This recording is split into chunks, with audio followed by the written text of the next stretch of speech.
Have you ever wondered how hard or easy it would be to ask an NFL head coach if you could take their daughter on a date? Here's where I think every coach would fall. Starting off, we have the uncharted territory tier. Obviously, we have Steichen and Eberflus, who are new guys, but Bill Belichick, I just wonder, is he going to be as cold as mean as he usually is, or is he going to be just completely indifferent to who his daughter dates? That's my question. Next up, we've got the easy button tier. You can't tell me Pete Carroll and Mike McDaniel are going to even vet you a little bit. Sean McVay and Kevin O'Connell, also just nice guys, so easy tier. We've got the mostly a breeze tier next. We've got some big guys in McCarthy and Dable who are just, big jolly fellas. They just want to have fun. They're not really going to mind. And then you've got the other guys, mostly some chill, younger NFL head coaches. I don't think it'd be too bad. We had to get strategic for the just make a good first impression tier. We've got Andy Reid, Nick Sirianni, and Todd Bowles. I think all three of these coaches share one thing in common. We see a positive, very encouraging side of them in the media, but behind the scenes, they're a little harder on their players. They're tough guys. So I think you just need to make that good first impression, be on your best behavior. Next up, we've got the no fun, no way around it tier.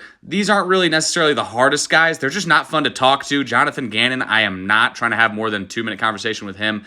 McDaniels, and then, of course, whoever the Saints coach even is. Do I even need to say his name? Nobody knows. In the stressful but worth it phase, we're going to kick it off with Harbaugh, D'Amico, and Shanahan. These are young guys that I think would give you some tough questions at first, but if you get through those, you should be okay. And then you've got some old school guys. You've got Doug, Sean McDermott, and Arthur Smith, just coming from a little bit of an older background. I think it would be a little bit tough, even though they're mostly nice guys.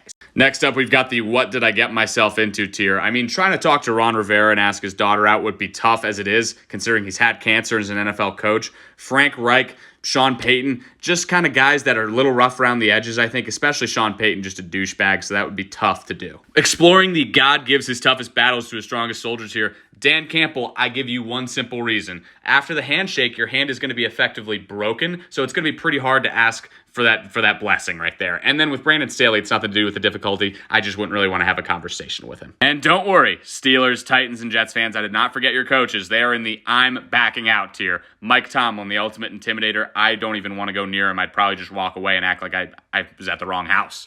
Mike Vrabel, same thing. I am incredibly scared, and I know I'm going to be held to a high standard as a son-in-law, and that's just a lot of pressure. And then Robert Saleh, obvious reasons, just hardcore guy, hardcore person to be around. It'd be very, very intimidating. I think you get it on Saleh's good side. The other two, I don't know. I'd be on my heels.